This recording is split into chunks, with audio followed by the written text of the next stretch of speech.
हादरसायाव police खुंथायनि गोख्रों नोजोरजों दुर्गा फुजाया गाजा गोमजायै जालांनायनि उनाव फिन लक्षी एबा माइनाव फुजाया दिनैनिफ्राय जागायदों।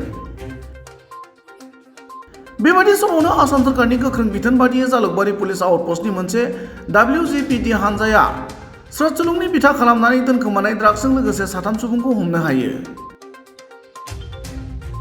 हमजानाय 3 ड्राग्स फालांगिरिफोरखौ बान्दिहानानि हाफिजुर रहमान, रौतानि इन्जाजुल हक आरो बायहाटा सारियालिनि दिपज्योति डेका होनना मिथिहोदों।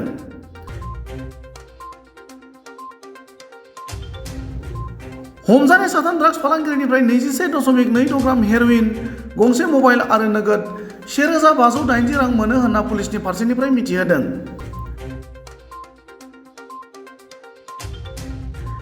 गुबुन फारसेथिं हमजानाय 3 ड्राग्स फालांगिरिफोरा रुम भारा थाग्रा फुलपाही नगरनि आलेकजान बेगमनि न'आव सेबनानै 21.65 ग्राम हेर'इनजों लोगोसे गंथाम मबाइल मोननो हाबावो होनना फोरमायनायजों लोगोसे न'नि बिगुमा आलेकजान बेगमखौ एरेस्ट खालामनाय बाथ्राखौ मिथिहोयो।